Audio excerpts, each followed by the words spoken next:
pain, anger, destruction. She'll kill us all. Well, Dark Phoenix is one of the most beloved story of the X-Men universe. Can you feel the pressure? It's my most loved of the X-Men universe, so I do feel the pressure. How about you? Of course, I definitely feel the pressure. Especially like after having taken over the role from someone else beforehand, there was a lot of pressure in that, and then like the second X-Men movie that I do is like one of the most beloved, and fans are just obsessed with it and want everything to be just right. So there is a lot of pressure, but it's also like such an honor to be able to do this. Imagine, now it's Jean Grey time. It's Jean Grey's time, baby. Are you threatening me?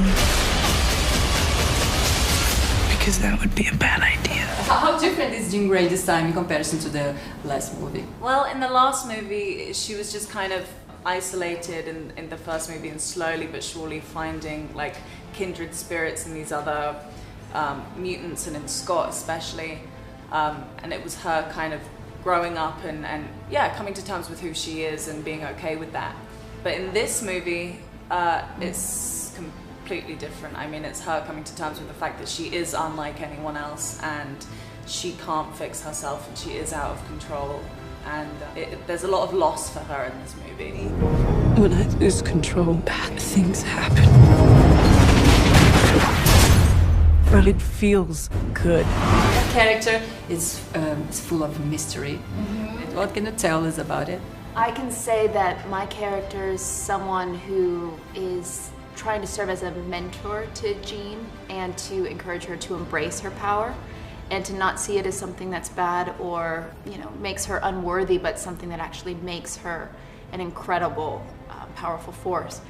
And because of that, perhaps she has some influence over Jean that others might not want her to have. You said yesterday that Smith fight with all the X-Men.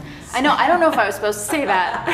Tell me more about it. I can just say they're not as tough as they look. There's only one way to end this. I love the fact that the focus this time is in X-Woman. Yeah. Yeah, and so powerful to watch this. Yeah, I mean, it's part of what was so exciting to me about the movie is that it focuses on these incredibly strong female characters, which is something that is important to me and something that I think hopefully people will see more and more in film, and something that hasn't really been explored in an ensemble way in this genre. Obviously Wonder Woman did it wonderfully, but no pun intended, but it didn't, it was focused on one character. One of the defining characteristics of the X-Men comics is that they had the strongest female characters in any of the comics, in the ensemble comics. And it was something that, for me, was really important to finally translate fully to screen. And if ever there was a moment that cried out for that kind of translation and sort of embracing of that empowerment, it's now. And it comes in a very important moment as well, isn't it?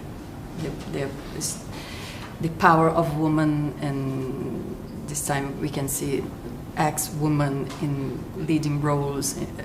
I think I mean, it should have happened a long time ago. I mean, in the 1930s, a lot of the films were focused on female characters, and they were incredible films. And, you know, we had Katharine Hepburn, and we had all these stories about women that were fascinating and interesting, and we kind of lost our way there a little bit. And so for me, it's just getting back to the norm. It's not in terms, I don't see it as necessarily like, okay, now women have their moment. It's like, okay, now we just need to be normal human beings and celebrate, you know, both genders.